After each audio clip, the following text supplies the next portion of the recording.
Hi folks, and welcome to March's Aches and Games Monthly, a regular check-in between two slightly older British friends talking life, gaming, and basically whatever else comes to mind.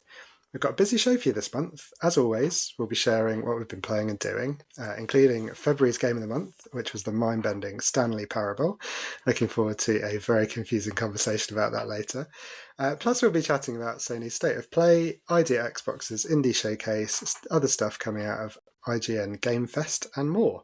But before we jump in, remember, we always love to hear from you between episodes, ideally not during episodes because it sets off the phone and it's a bit awkward. So come and say hi on our social media platforms. We're at Aches and Games most places. Hop on our Facebook page or email us at achesandgamespod@gmail.com. I'm Giles Nicholson, Giles West on most things. Joining me, as always, is my good friend James. Hi James, how are you? Good evening, Giles. I'm okay, I think. Mildly unprepared, as always, but ready to give it vim and vigour to see our way through it. So all is well. As always, you have to laugh on socials, as you know by now. It's been going for over a year, blah, blah, blah. But also James Your Boy 1978 on PlayStation Network, which Scotty added me to the other day. I think the friend request had been in there for a few months, but I only noticed it the other day. So there we go. We're now friends, yay. And James Your Boy 78 was those 5 random digits on Xbox, which I use quite frequently as well. And also we look after the website as well, achesandgames.co.uk, with reviews and fun stuff on there as well. And a Facebook page, which is always great fun. And TikTok, as always, love a bit of TikTok. Good evening. Let's go. Excellent. Well, the lack of preparation sounds very promising, but I'll do my best to drag you along through the agenda. But you know it already anyway, James. It's the usual.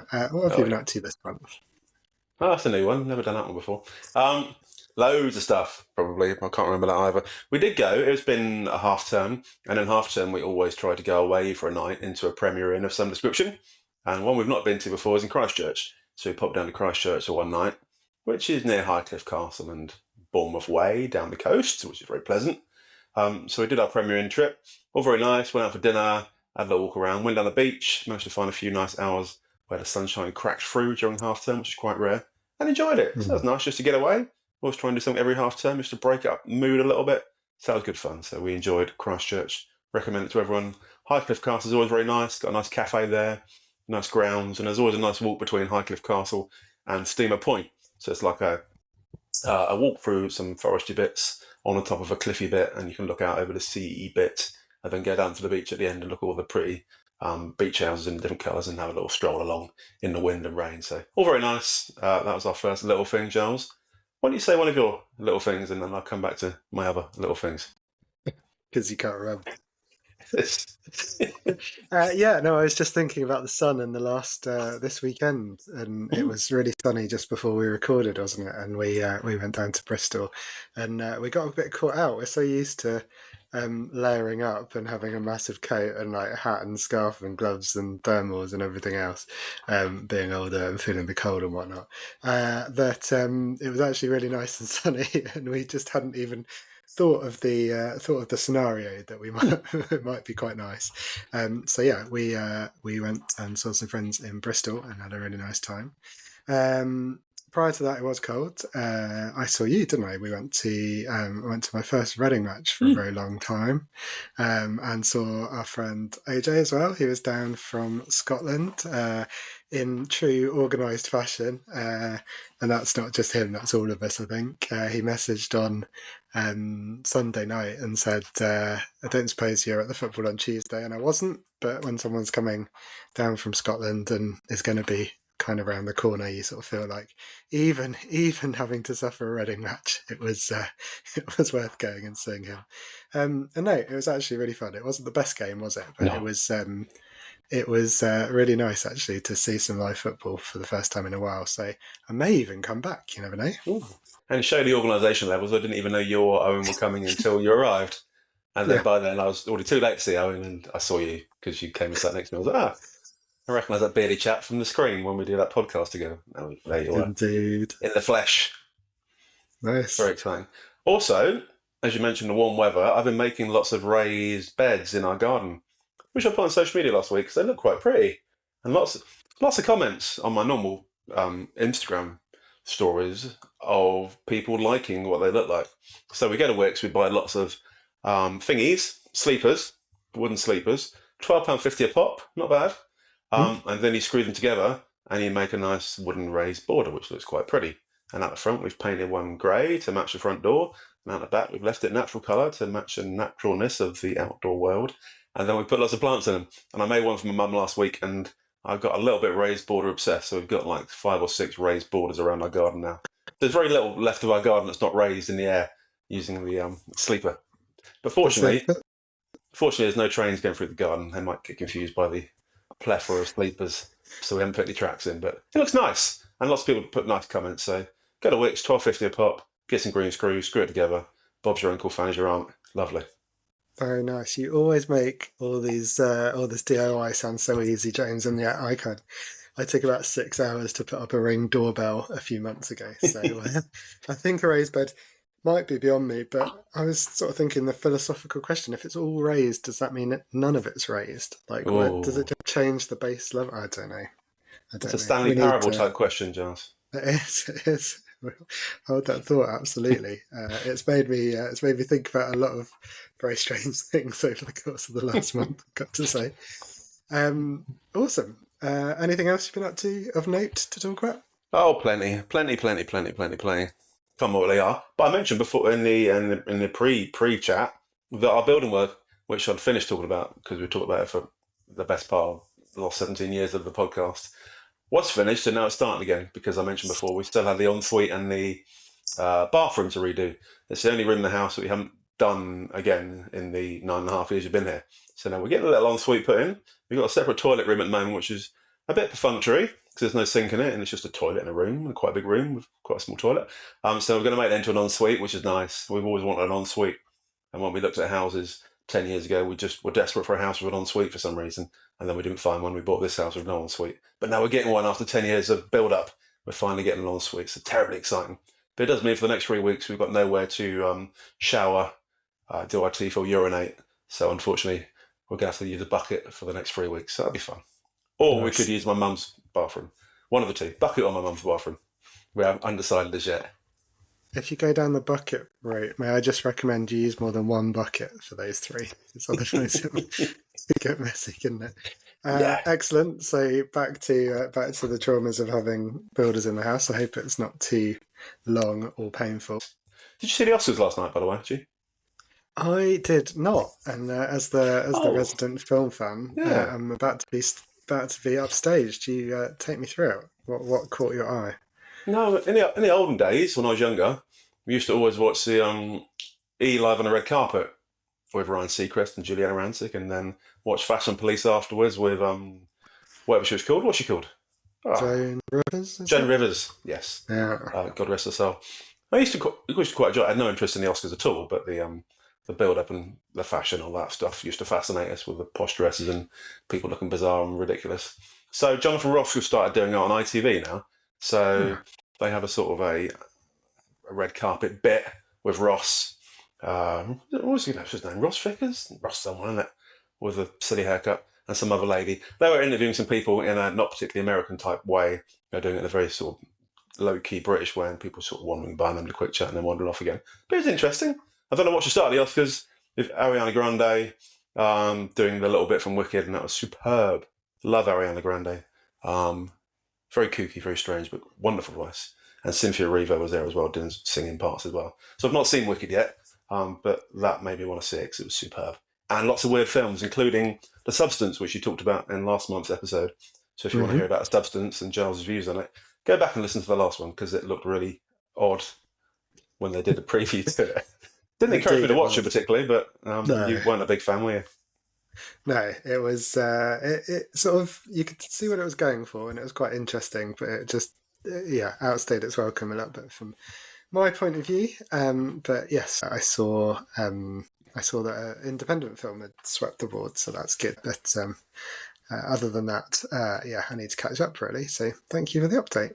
Yeah, I was disappointed, Giles, that you hadn't watched the Oscars. I thought you were going to view Thor fight, but you blew it. No, I did. I have watched a few films, which we'll get to in a sec. But just before that, one thing that I wanted to highlight was we went for Maddie's birthday. We went out with Madeline and Scotty and went to a kind of shared VR experience. Did you mention this? It was She mentioned it to me at football, yeah. that was good. It was really fun. It was a bit strange. It was Hmm. sort of stranded on a desert island, and we were all in a shared VR world. So started off a bit awkwardly because Hannah's not a great flyer, and it starts with a plane crash. So we had to navigate had to navigate that. But once we arrived on the desert island, it was quite pleasant, very sunny again Hmm. in these wintry conditions that we've been in. It was quite nice to be surrounded by sun and exotic fruits and lapping shores, even if we were sort of stuck. It was really fun. It was supposed to be a kind of escape room, but we were mostly just trying to, eat, drink, and sort of solve a few puzzles along the way. We didn't escape, I've got to say, which was a bit of a shame. But we did do reasonably well. We sort of built a shelter and sort of solved a few things along the way. But my favourite thing was that when we started lobbing fruit at each other because we're idiots, Scotty threw, I think, a banana or a coconut or something at Madeline, and when it hit her in the virtual world, she shouted out "ow," which made me chuckle a great deal and made me also realise the sort of the power, the presence of being in Hmm. VR. So it convinced her enough that she had got hit. But yeah, I think saying "ow" was maybe a little bit of a push as well. It's So a that was very, good fun. it's a very immersive experience, but Madeline recounted it slightly differently in that she didn't realise you had to press some buttons as part of the experience. So she was a bit Right. disappointed that you had to actually do some things in the VR world. And so she kept getting left behind a little bit, and everyone kept doing much better than her, and she wasn't quite as successful. But none of you escaped at all, so at the end of the story, you all got to spend a lovely time together bonding on a desert island. There's a lot to be said for Exactly. that. We left no one behind by leaving us all behind, essentially. Excellent. Is that everything you've been up to, James? What have you been watching? Yeah, Anything fun on TV? you mentioned films, and I mentioned the Oscars. Interestingly, the other evening we watched a Percy Jackson film Ah, based, yeah. the Percy Jackson books by someone famous who writes books. Joshua Mhm. loves them. I think there's 6 in a series, and he's read 5.5 of them now. But he got 2 of the films, the first 2 films for Christmas from his Auntie Helen, Sarah's sister. So we watched the first one of those the other night, and it was interesting how completely different the book was to the film, as is often the case, but this Mm. one was completely different. The characters are the same, Joshua said. Obviously, I've not read the books, it's aimed at young adults, and I'm an old adult, and I can't read that well. But he was moaning the whole way through how the story didn't reflect at all the book, and all the characters did different things, and different people gave different things to different people, and it was set in the wrong place, and that didn't happen, and that didn't happen. So it kind of spoiled the Mm. enjoyment of the film somewhat. So I think if you watch films very separately from the books, they're a lot better. But with Harry Potter, he was happier with the films because they reflected more of the book, even though they skipped through some bits. But Percy Jackson, completely unrelated to the film at all, and he was very disappointed. That was my film Mm. news. Fascinating. Interesting. Well, hopefully Helen's not listening. I'm sure he really enjoyed it. I enjoyed the film, Oh, but okay. Just he just just he different. just had a bit of a struggle taking the two apart. Joshua kept saying, "Oh, this was really good. This is going to happen now," and then it didn't happen. Something completely different happened. He's like, ah. So Aw, through his tiny little mind, bless him. But this morning we did find out he got into his secondary school of choice, so that was our big news for today. We got our email at awesome. half Oh, seven this morning to say he got into Little Heath, which is our local secondary school with lots of his friends. So he's perfectly happy. Job done. fantastic. That's great news. So in terms of what you've been watching, that's a start. I went to cinema. So I didn't watch Well the done. Oscars, but I did make it back to the cinema. I saw Captain America, despite Hmm. the reviews. So New World Order, which feels strangely timely. Yeah, Captain America better than the reviews. Essentially, is my review. Although if that's one of the reviews, then about the same as that review. Strangely grounded, I thought for the most of it, which was nice. Not too sort of CGI most of the time, which is strange for a film with a flying superhero and a Hulk of some description. But a lot of it was more like a thriller, a bit like The Winter Soldier, which was an earlier Captain America. The only thing that really made me quite annoyed was how much of it the trailer had given away. Oh. And it was also edited within an inch of its life. So I think that they had a much longer film and decided that people wouldn't stay still for more than about an hour and 50 minutes. And so they made it an hour and 50 minutes, regardless of how much stuff they had to put in it. So Like sometimes, I don't know, listeners, if you listen on 1.1 speed on the podcast or even faster, I wouldn't blame you. I'm a bit of a slow coach. But I do listen to some podcasts a bit quicker, and it's always funny to hear them at the right speed because you just think, yeah, they really were racing through that. Now I think about it, and Captain America was like listening to a podcast on 1.1.5 or something. It was Yeah. like there's no time for exposition. We're on to the next scene. Keep up. So Do people it's do that fun. on podcasts, do they? Yeah, Do yeah, you they? can listen. You can listen Yeah. at sort of super speed and get through more and more. So when you realise that you want to listen to more podcasts than you have time for, you just make them go quicker, and they Wow. all sound a bit like chipmunks. Yeah, it's I've, fun. I've, I've still never listened to a podcast I've not been in, so I'm still not really Wow, experienced with podcast life. Yeah. there you go. Anything that's caught your fancy on TV before we move on? No, we did see the end of CSI Vegas for those who used to watch it in the olden days. I came back from work one day about 20 years ago, and Warwick, who was one of the main characters at the time, had died on the episode that Sarah was watching. And I came back and she was in floods of tears for like hours afterwards. She was so emotionally invested in CSI, the original.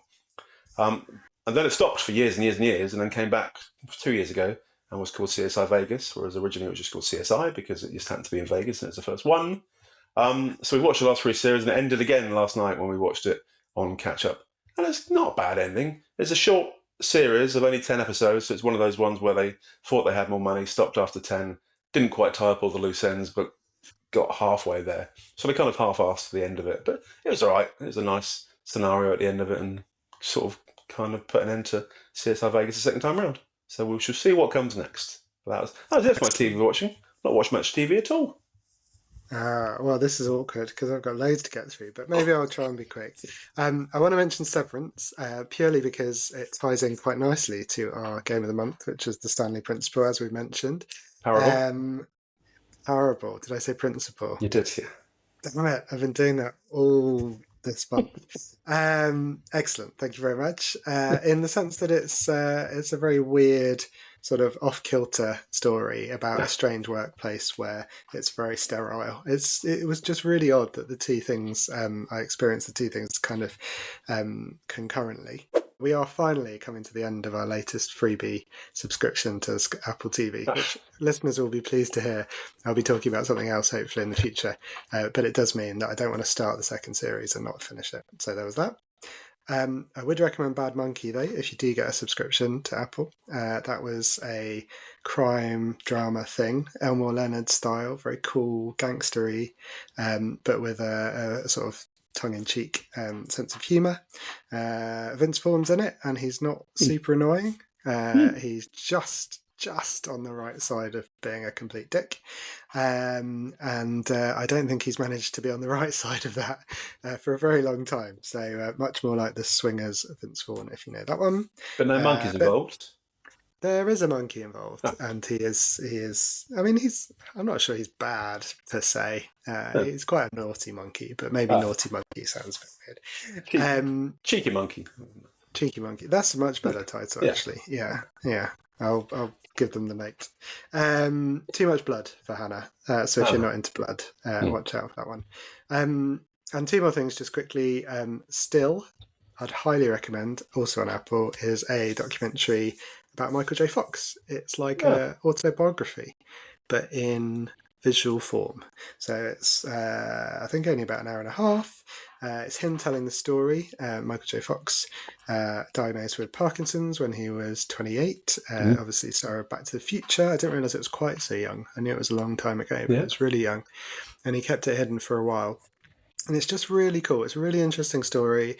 It is sad because he's struggling now, but it's also, he is not getting down about it particularly. He's kind of seeing the bright side of life. He's got wonderful people around him, and the way he tells his story is just brilliant. It's using footage from his films and TV shows, so it's sort of, there's some over-the-shoulder stuff of some random stand-in's head, but most of it, if he was driving somewhere in his story that he's telling, it'll be Marty McFly in the DeLorean or one of his other characters. So really cool, recommend that. And lastly, on a documentary tip, we watched Boyzone no matter what, which I have to mention because Hannah was a big fan and we've been looking forward to watching it. She's been particularly looking forward to watching it, but I have too. I thought it was really interesting and it was brilliant. So it's on Now TV. It's a 3-part show. There was like a boy band thing on BBC, I think, over Christmas. And Boyzone didn't feature for some reason, and this is probably the reason, because they had their own documentary coming out. It's really sad. Obviously, Stephen's story is very sad for anyone who doesn't know. One of the band, he unfortunately passed away. Ben was kind of hounded by the press, and so there's all the sort of dark sides of being in the public eye. But also the bitterness and resentment within the band was something quite extraordinary. And Louis Walsh, as I've always suspected since I saw him on X Factor, is an absolute monster. So yeah, highly recommend that as well. If you're anywhere around that era in terms of growing up, and maybe it was a bit after us, but it was certainly, I'm sure some of our listeners were either fans or just around at the time. It's really, really fascinating kind of seeing the difference between the sort of parading, smiling pop stars and what was going on behind the scenes. Pretty horrible story with some nice stuff in there as well. But really fascinating 3 episodes of TV. So that's me. One thing I thought you might mention in terms of TV stuff was the amazing John Cena heel turn. Well, I'm glad you mentioned it, James. I didn't actually see it. I had to watch it on YouTube. But that was very exciting. Yeah. Finally. And just before, he made it before Grand Theft Auto 6, which was apparently a big meme going around, which would come first. Shocking turn of events. What's your take on this, James, for all of our wrestling fan listeners, or possibly one of them? For those who don't know, John Cena used to wrestle quite a lot, as did The Rock, which are 2 big WWE characters from the last 20 odd years. And also they both tend to be big movie stars, but they came back recently with some new stuff. And John Cena was always a good guy, generally, apart from one short bit near the start. And he was a good guy for the last 15 years, probably. And now suddenly he's turned bad, encouraged by The Rock to become bad. And then it was really shocking because it wasn't expected at all, and there wasn't much rumour about it. And then suddenly, at a big event, he went rogue and started beating up someone called Cody Rhodes, who's very blonde hair and very American. He even cut him open on his forehead like a stuck pig, and then some musician slaps him in the face as well and left a big bruise. Fascinating TV. So yeah, very exciting that John Cena has now turned into a bad guy. Fascinating. I'm quite excited. I'm pretty sure you might have seen Cody when we went to Wembley to see AEW. I can't remember I did actually. You might, if it left by then, or if it was still I've seen him somewhere. Yeah. Might have been another local Sainsbury's. I've definitely seen him somewhere. But anyway, that's a whole different podcast, the WWE excitement. Should we talk about gaming and stuff? We should, yeah. Time's ticking by. What about Stanley Parable, James? And before we get into it, I don't know if you agree, but I think it's going to be impossible to talk about Stanley Parable without at least giving some things away. So I think we don't mention it usually in the podcast, and we should, but we do put bookmarks or chapters in the description. So if you really, really don't want to know anything about Stanley Parable, I'll make sure I bookmark what else we've been playing as a separate thing so you can skip ahead, because we will try not to spoil it too much, and I'm not sure we could spoil it because I'm not sure how well we're going to be able to describe what we each experienced, but we will clearly have to talk about something, otherwise it'll be the most obtuse, nonsensical few minutes, which some people might say is the whole podcast, coming up. So you have been warned. We'll do our best. Jump forward to the next bookmark. But other than that, maybe we can recap. James, can you see your notes? But if you can, do you want to take us through, or I can take us through what we said last week and see if it makes any more sense, or last month? See if it makes any more sense. As I'm sure you remember, Giles, I never have notes. They're all up in my head. And therefore, I blagged my way through it last month, didn't I? We can give a bit of background, can't we? Stanley, well, there's a chap in an office, isn't there? A chap in an office complex. And then he does some things. He's done this. That is the concept. The spoiler-free version. And, yeah, his entire job revolves around pressing a button. which is commanded to do by the computer. So his entire 9-hour shift every day is just pressing a button when he's requested to. And it's not very exciting. And it's in one of those little American little pods in a big office complex, surrounded by lots of colleagues all doing exactly the same job, and it's very tedious. But for some reason, he finds it stimulating, and he thinks it's a job that was made for him. Very odd. And the aim, you would say what the aim of the game was, but I've no idea what the aim of the game was. Having played it a bit, not a clue. Really odd. There's no real ending to it, which is against my sensibilities of liking to reach an end. So that really annoyed me, because you can't really finish it. There's no end. Even the achievements are really odd as well. Some of the achievements are really odd, and that annoyed me as well. So you walk around this office trying to work out, all your friends have disappeared, every other co-worker's disappeared, there's no one there. So you stroll around, it's narrated by some British geezer who does the job very well, and he narrates your story before you've done it.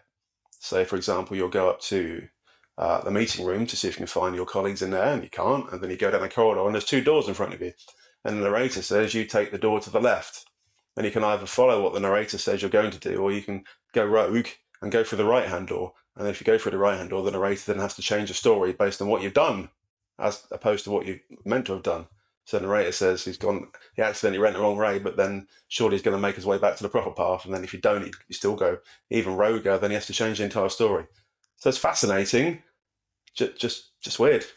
Not sure what I played and whether it's a game. I said the other day, is it a game? I don't know. You sort of wander around. I think there's 16 different endings you can get to. The first ending you can get to within like 2 minutes. If you do a proper walkthrough, follow the narrator's instructions, you complete the game very quickly and you get your achievement. But then you do it again and go a different direction against the narrator's wishes, and then you can go, and it just keeps changing, and it's really odd and weird. And I'm not sure whether I liked it or not, to be honest. No idea. I'm really pleased with your review, James, because that's sort of I think I liked it, but I also have no idea what was going on really. One of the endings, which is very clearly labelled, which I don't know if you came across, was the confusion ending. Did you get to that one? And listeners, the confusion ending tells you you're kind of experiencing the confusion ending about halfway through the confusion ending. So you get into a room which has this up on a sort of projector on a wall, shows you, kind of tells you the things that you've just done, or it's like, this is what Stanley did, he did this, and you think, oh yeah, I did that. And then you realise that what you're doing now is somewhere in the middle of the wall, and then it describes what you're about to do, and now I'm going to hold you go and do that, which was quite fun. I found that, I guess, confusing, but kind of interesting. And what I really liked about it was it just felt that sort of stupid, kind of surreal, slightly kind of playful, nonsensical, playing around with reality around you. I like that sort of stuff. But yeah, I also felt like I would have liked maybe there to have been a bit more of a payoff, maybe to 1 or 2 of the endings, just to give you a bit more kind of sense of purpose. Did you feel like it was almost goading you to do the opposite of what he said, or is that just me? Yeah, I think once you worked out the concept that there was lots of different endings and you had to experiment to find out what the endings were, then obviously you were inclined to try out the different endings. There's one bit where you can just walk off the side of a ledge and die. So obviously that's one way of ending yourself because you're dead. But every time you reach an ending or part of an ending, then you restart exactly where you started off. So it's sort of a Groundhog Day type thing, if you wanted to make a movie about it.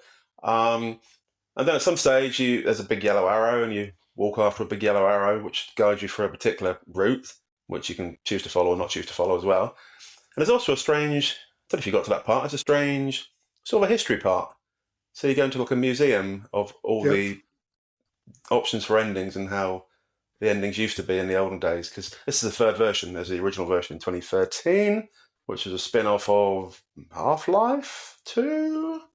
It was built on the engine. Yeah, it was a mod. Yeah. Then there was another updated version, I don't know, 2019, and then there's one 2022, which was a deluxe edition. So we played for the Stanley Parable Deluxe Edition, which is the one that was free on PlayStation Plus last month. But like Joel said, I enjoyed it at first. But if I'd have played it much longer, I probably would have been really annoyed. because my urge for achieving things wasn't meeting it, because you got to the end and it put you back at the beginning again. And you thought, what's the point in completing it again in a different way? And even if you complete it a different way, it doesn't really give you any credit for completing it a different way. And like I said, the achievements really bugged me, because one of the achievements is playing it for an entire Tuesday, for example. And you thought, what's the point in that? So that bugged me. There was another one which was like fiddle with the doorknob for Yeah. 5 times. Did you try that one? Weirdly, that reminded me of my dad, because my dad he had one tiny bit of OCD which was solely relating to the front door. So when he used to go to bed at night, he used to turn it left and right 30 times before he was convinced it was locked and could go to bed. No other signs of OCD in the rest of his life, just this one tiny door blocking thing. So strangely, that reminded me of that one a little bit. Oh. And there's also this one bit where you're on a platform, you're going towards these 2 big compressor things that are going to compress your head, and then you don't die, and then you go somewhere else and you do die, and then you don't die, and then you do die. And do. Anyway, if I'd have paid for the game, I don't think I would have been happy. I think I would have been too annoyed if spunking like 20 quid in it to not have really a game out of it. But then I got it for free. I got some enjoyment out of it for a while, but I couldn't have played it for the entire 4 hours we meant to play it for this month like we normally do, because I would have been too irritated and probably ripped up my face or something. Interesting. Yeah, I might have hit 4 hours, but Really? I certainly exhausted certain routes and kind of kept going to see if it changed, and it didn't, and then thought, oh, that was a bit of a waste of time. What did you mentioned this was the Ultra Deluxe edition. Did you come across the Ultra Deluxe content, the extra content? Yeah, I think there's meant to be 5 or 6 new routes, wasn't there? And also a bucket. So I think you access a bucket, which takes you to a new bit. And one part you have to go and look at a fern for no apparent reason. So you go back down the corridor, look at the fern, and it doesn't really seem to achieve anything. Why am I looking at the fern? It's very important. It's a very important fern. The voiceover explains that this fern is very important, and you need to take close notice of this fern. It may not pay off. Well, so it sounds like Carry on, sorry. I was going to say, it sounds like our enjoyment of it might have varied a little bit. I enjoyed the stupidity. I did discover the Stanley Parable 2. If you, I don't know if you got there. I didn't. No. So I ended up playing it and its sequel, although its sequel was basically just it again. It's very much a spoiler warning. Apologies to anyone who's got this far, thought this sounds like my sort of thing, and I'll still listen to the ramblings of these 2 madmen. But yeah, I looked back at my notes and they made me chuckle. Important fern, we've mentioned. Museum with an exclamation mark. Mariella with a question mark. The reassurance bucket. In-game reviews. The end is never the end. New content, sequel, confusion. That probably sums up my thoughts, really. Yeah, pretty much. In some ways, I enjoyed it because it was trying hard to be different, and in some ways, it felt like it was trying too hard to be different, and that annoyed me because it was trying too hard to be pretentious. I love pretentiousness, big fan, but this probably pushed it a little bit too far for me. I enjoy a soupçon of pretentiousness, but when it gets into a plethora of pretentiousness, it gets a bit too irritating for my middle-class sensibilities. So in summary, I would say, like most things in life, if you can find it for free, it's worth a quick poke. If you can't, probably not worth paying for it. On that bombshell.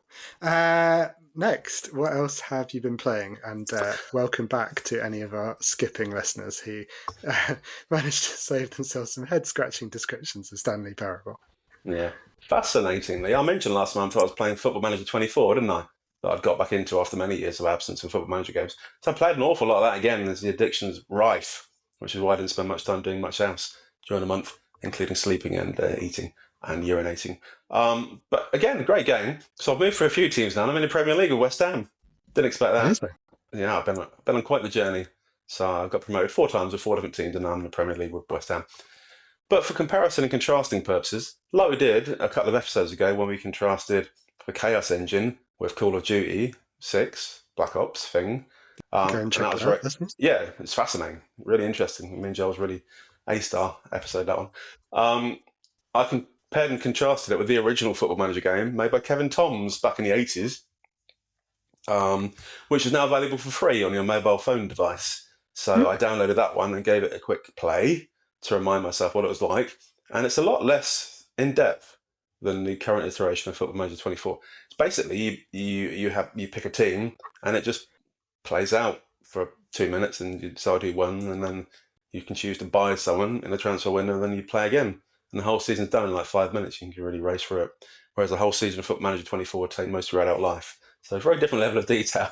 But it's quite fascinating remembering back to the 80s when I used to play Football Manager games originally and how simplistic they were. And now it's really overcome with detail and drama. So nice bit of compare and contrast there. So that's what I've been spending a lot of the month doing.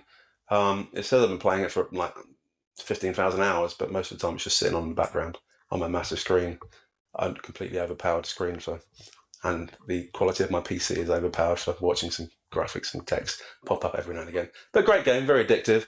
I've played one other thing, and that's pretty much it. But you tell me your thing first, and then I'll come back and tell you about my thing. I mean, there's a teaser to keep people hooked. Cliffhanger. Well, speaking of hanging off cliffs, I've been playing Lonely Mountains Snow Riders, which is just highly recommend it. It's on Game Pass, or it's available on other platforms. It's the sequel or the next in the series, I guess, after Lonely Mountains Downhill. Downhill was downhill biking. This is skiing. It's got this really basic sort of blocky graphical style, but it's really gorgeous. It's just got this real sense of sort of isolation on a mountain. If you've ever been doing winter sports, either snowboarding or skiing, it really nails that sense of just sort of carving your way through the snow. Partly the sound, you've got the sort of very gentle sound of kind of the wind like rustling through the trees in the mountains. It's really relaxing, so I'd recommend it for that. Although, well, it's really relaxing until you crash, which you will do very often, because it's that sort of game, like a game that I used to love called Trials, where you will potentially not get very far at all, crash, reset, and try again, and it'll be sort of iterating, so you'll learn the track a little bit. You will inevitably, if you're new to the mountain, not know where you're going and be going far too fast and either fly off the edge or into a big boulder or something. So the next time, which is just a click of the button away, no loading screen or anything, you know where the rocks are, then you'll do it again. Really satisfying, really fun, really quick games that you can do. Lots of different challenges, so there'll be ones about getting down the mountain at a certain speed, there'll be ones about fewest crashes, there'll be various different combination challenges, and there's multiple routes on multiple mountains, so there's loads of content there as well. What is weird is that there wasn't in the downhill, the biking version, but there is in the current version, the Snow Riders. There's multiplayer, which to me, I haven't actually tried yet, and I really want to try. I don't think I'm going to like it so much, but I can't quite see how it's going to work, because I'd imagine it will be a very different experience to the sort of chilled, isolated single player. So I think I'll give that a try at some point. But yeah, really enjoying Snow Riders from Lonely Mountains. It's an indie game, it's on Game Pass, and I'd recommend it. James, back to you. So like cooperative isolation. That sounds a concept, doesn't it? Perfect. Love it. The only other thing I've been playing is Hellblade. Senua's Sacrifice, the original one. Yes. Mentioned it before. Loved it. Still loving it. I've nearly finished it now. I really wanted to have finished it before this episode, but then I didn't quite finish it. I got to the last boss, Hela, last night, but I haven't started the boss yet. I saved it before because it was like 2:30 in the morning. I really need to go to bed because I've got work in the morning, so I didn't get that far. But just in summary, it's a wonderful game. We've mentioned it before, haven't we, with the voice in the head and the slight mental illness that Senua is experiencing, and the fact she's carrying around a skull in a bag the whole game probably gives a hint of the fact that she's got some issues. Yeah. I think she had a bad time at home with her dad as well. I think he didn't appreciate her difficult mental state. And then she met a friend, who probably a boyfriend, but then he died on her. And then obviously she's got a bag full of head. And she's going to hell for whatever reason to try and help avenge his death or bring him back or to make sense of his death or to bring peace to his passing in some way. But she goes to lots of awful places, kills lots of folks, and generally has a tough time with it all. But it's such a good game. So the graphics are amazing. On my slightly upgraded PC these days, it looks wonderful on the massive screen as well, which is nice. She has a few flashbacks from the olden days. So in the modern day, she's got the blue face paint on, which looks pretty funky. I like blue as a colour. Looks good on women. But when she goes back, she doesn't have the face paint on, so you know she's in the past then, and she's experiencing her previous dreams. And she's got this gang of cronies in her head that keep talking crap to her, which is quite scary and disturbing, but mildly amusing and somewhat irritating at times. So it's like any friend group. You've got one who's quite positive and is giving her lots of support. You've got one who sits on the fence, and then you've got one who just constantly slacks her off and stabs her in the back, which is really any friends like that. So it gets towards the end of the game, she goes through some kind of portal, and then the voices disappear for a little while, which is nice. So she sort of cures her mental illness by going into hell. That's obviously the best way of curing a mental illness, is by going into hell. And then the big boss at the fight at the end, which I've not got to yet. But like I said, graphically great. The story's really interesting. You've got a whole range of Norse mythology to follow throughout by staring at different things. Lots of runes you find by looking at shadows and different buildings and different things in different directions. Really interesting game. Puzzles are really enjoyable. Takes a bit of lateral thinking to get through it all. The combat is just hard enough to make it interesting, but not impossibly hard.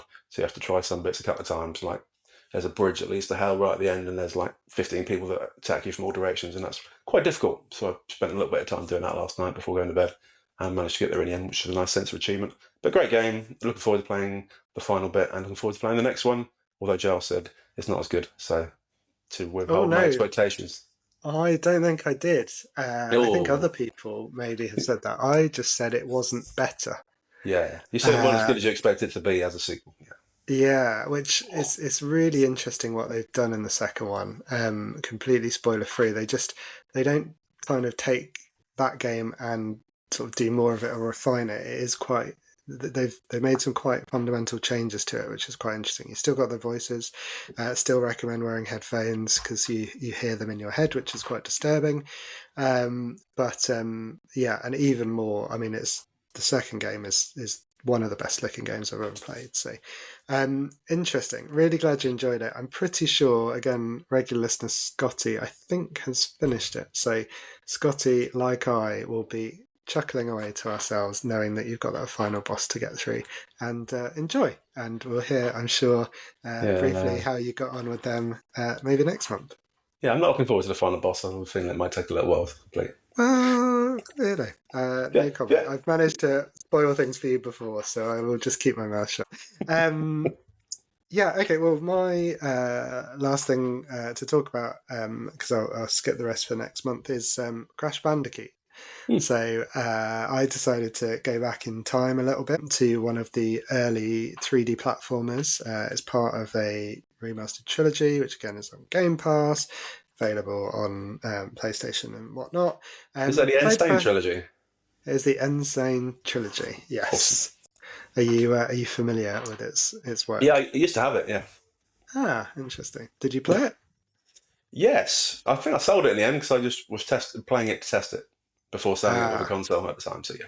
very nice. Well, I completed the first one. I don't know why, because I hated that game. That's not quite true. But I was looking for something that was kind of fun, short bursts, into in between mind-bending Stanley Parable moments and between sort of longer, darker, slightly harsher games. I thought, oh, something light and fun, and I like 3D platformers. Yes, there was a little bit of that, although Crash Bandicoot, compared to some 3D platformers, much more sort of small, self-contained levels. You're running towards the screen, away from the Yeah. screen, or sometimes side to side. But it's less about sort of exploration and more precise, I think, than I was expecting. And that's what I what I absolutely hated. And for some reason, they still managed to finish the game because I'm an idiot, and I couldn't stop, which is a bit concerning from my part. But yeah, particularly towards the end, there are a series of levels where you are just making your way along. Imagine Indiana Jones, and he will have a sort of rope bridge with Hmm. rickety bits of wood in between. Well, imagine then you a uncoordinated, destruction-inducing bandicoot who's either jumping or spinning and usually breaking things. Some of those bits of wood that make up your bridge in front of you are breakable, some aren't. They're slightly different colours, which isn't great if you're colourblind, but helpful otherwise. Throw in, as well as those breakables, that you've got to position your jumps perfectly, including using the momentum to not slide off. Some of them are made of ice just to make you even more annoyed. Then there's various different animals that are also coming at you. Basically, it's just a rage simulator. It's designed to get me angry, and it kept managing to do so, and yet somehow still, even though once or twice I was very close to stopping, I didn't. But it did make me realise as well, in terms of like gaming, number one, how long to beat is a lie. How long to beat says this game is 6 hours for the main story. Maybe if you didn't die once, that would be true. But it took me a lot of play to get through this game. Many, many repeats, many efforts to do the same level. And I thought maybe it was just me, and then I looked it up, and when you type in Crash Bandicoot, one of the earliest things in Google is, why is it so hard? So I feel quite vindicated by that. Right. But number two, it made me think also, well, actually, that game was probably quite a lot cheaper to make, because you've only got 6 hours of content, but you spread it out over so many hours just by making it bastard hard. Cost about 40 quid, I think, when it first came out, which is probably like 150 in today's money, knowing how inflation's been. And so much easier for a game company to make something like that in a couple of years or a year, bash it out. I think they did 1, 2, and 3 within a number of years, and you just don't see that anymore. So I thought it was kind of interesting. The gamiest of games, it was, you can bounce on that one because he's blue, but you can't bounce on that one because he's purple. No other explanation. Otherwise, exactly the same. Clearly, purple is a more dangerous colour than blue, but otherwise, it wasn't quite the light break from the drudgery of all the darkness that we play. It was just internalized darkness for about 25, 30 hours of my life. So that was me. My little rant for today. Congratulations for finishing it, though. Well done. The rant or the game? Both. Thank you. I feel proud and embarrassed for both of them. Nice. Well, I have started Avowed, but I'll talk about that next month, because I'll hopefully have finished it, or at least made more progress. And we are pushing through our time, so maybe we get on to News Bytes. Yeah, go for it. Awesome. So a couple of streams this month. We won't go through everything, in part because that would take forever, and in part because that would mean James would have to have more notes in front of him than I think he's about to. But any highlights from Sony State of Play? We had Idea Xbox. We've had another couple. Maybe top 3 or 5 that you saw? Loads of notes, Charles. So many notes. Awesome. I could write a book on it. I stand corrected. Yeah. I mentioned before the episode, it felt like a lot of these were ones that had already been mentioned before in previous states of plays, or similar formats were available. So some of the games that still stood out were Split Fiction, which obviously we mentioned before as well. That's a follow-up to It Takes Two, isn't it, with the 2 authors that are in the game, and it's lots of couch co-ops, and you solve things and get out of the book you've written between you and have adventures and fun stuff. So that still looks very good. It's got a bit more advanced now, so it's definitely happening. Still can't remember when it comes out, but it looks awesome. Big fan of the last one. April. Pretty soon. Yeah, let's go for April. Next month. Brilliant. Midnight Walk we've talked about before as well, which is coming on to PS5 and PSVR 2. It's like a dark fantasy adventure. Looks quite interesting, quite spooky and interesting and immersive, etc. Oh, which other one shall I mention? Oh, I mean, Blueprints is in the other one as well. So let's talk about Blueprints in a minute, because we both like the idea of that one, I think.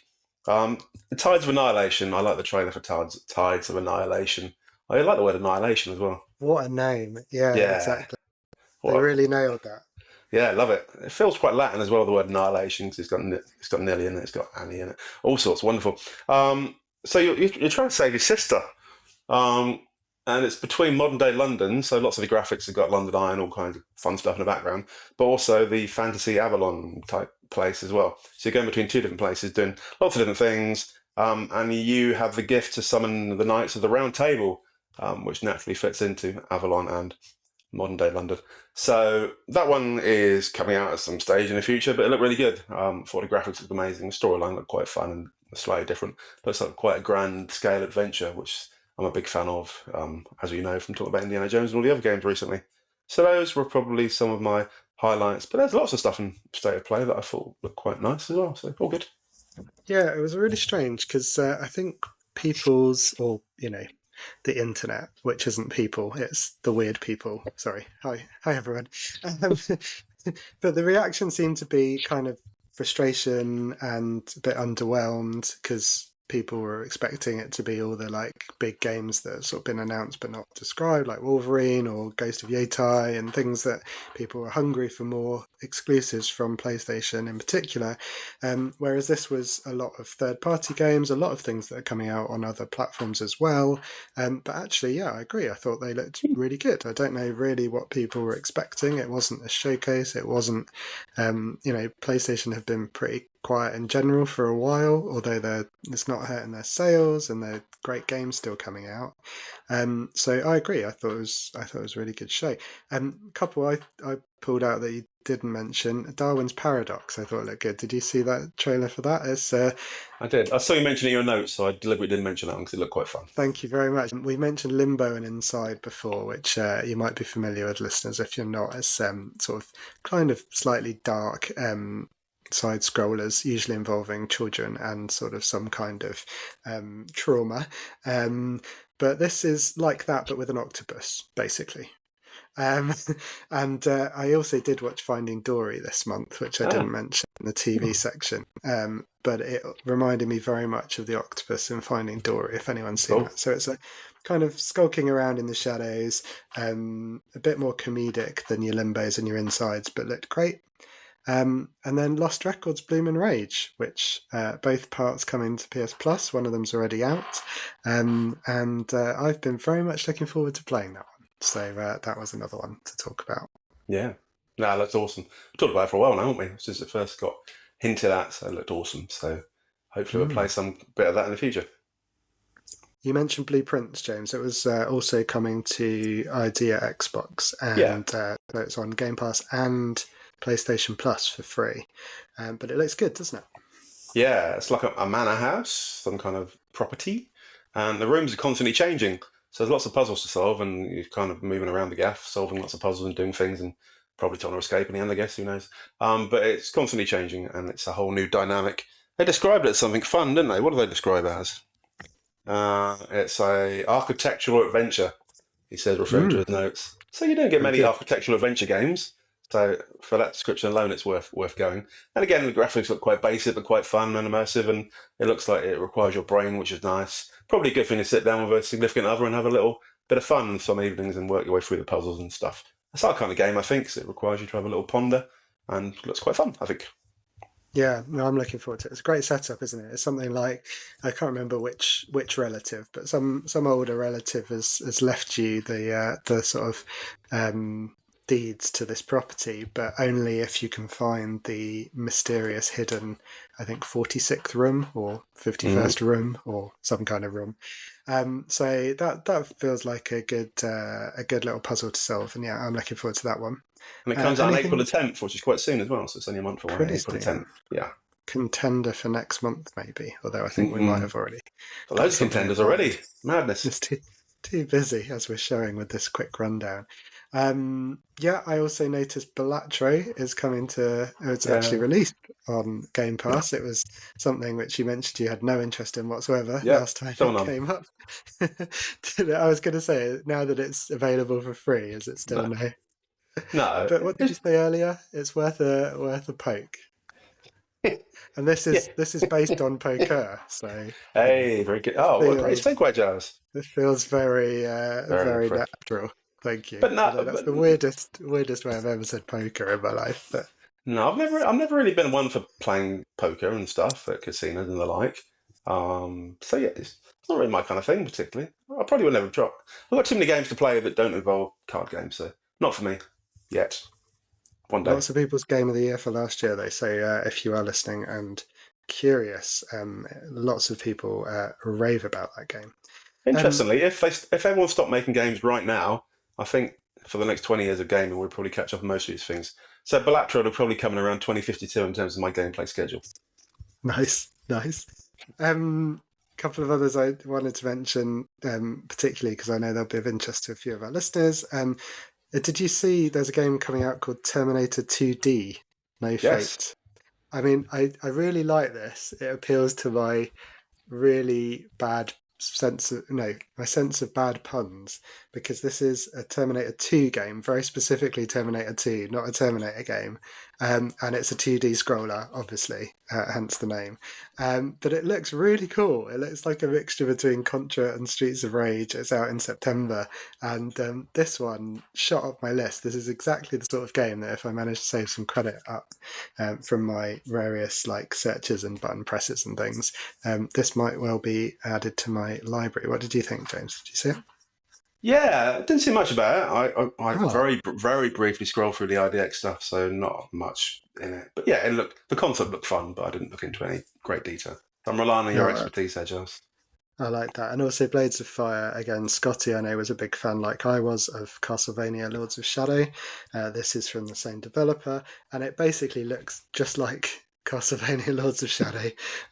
Very much a sort of AA Xbox 360, PlayStation 3 era looking game.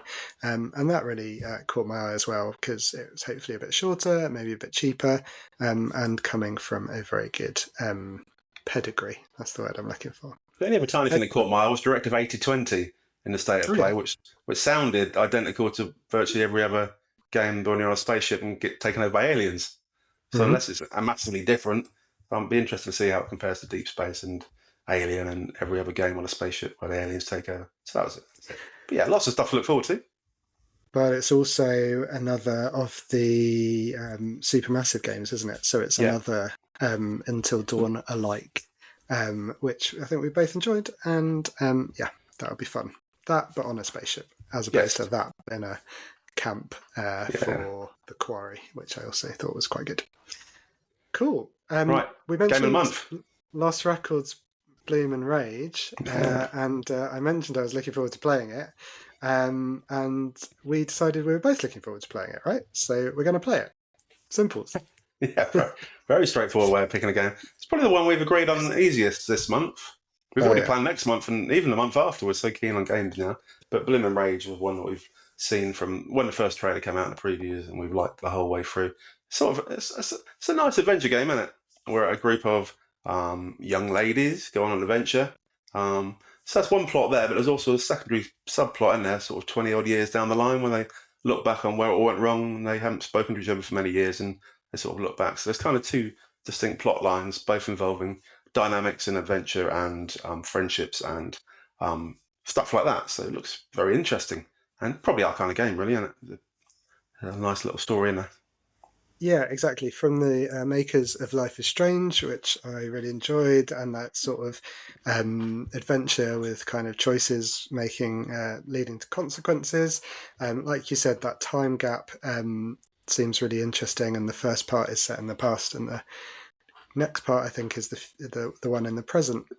But also, just that timing is perfect for us, isn't it? The sort of bit in the past is set in 1995, which was I'm not sure if I'd say our prime. James, what would you think? Was that our prime? I'm hoping that I've not peaked yet. I still don't feel like I've peaked at any stage in my life so far, so I'm hoping it's still coming. But yeah, at the time it was the stuff I can remember the best, but now looking back I can't remember most of it. So there you go. It was the glory days, and I think that means the music is going to be, the soundtrack to that game is going to be very much hitting us in the feels. So looking forward to that. We'll talk about it more next month. But yeah, Game of the Month will be Lost Records Bloom and Rage, which is available free on PlayStation Plus in the game catalogue. So not the Essentials level, but in both of the other ones. Yep. Awesome. Buzzing for it. Cool. Well, we have channeled that energy to race through the last section because we were running quite long today. That's the show. Remember to like and subscribe to the podcast. Consider giving us a 5-star review. We do appreciate that. We'd also appreciate a follow and a few messages on Threads, social media, Facebook page, our email address, akesandgamespod@gmail.com. I'm Giles Nicholson. Giles went west on most things. How about you, James? Take us home. Yeah, not much more to say. Josh is going to return from Scouts in about 15 seconds' time, so I'm going to really race for it. Nice to see you all again. Look out for any specials coming up soon. We'll advertise them on social media if we do decide to do a special in the near future. But if not, just catch up with the episodes. Look back for the old ones. Like Joel said, consider a 5-star rating. Hit that like and subscribe button if you're on YouTube or whatever that is. And have a great time. And thank you for listening. We're good at this. See you next month, everybody. Take care. Bye. Bye.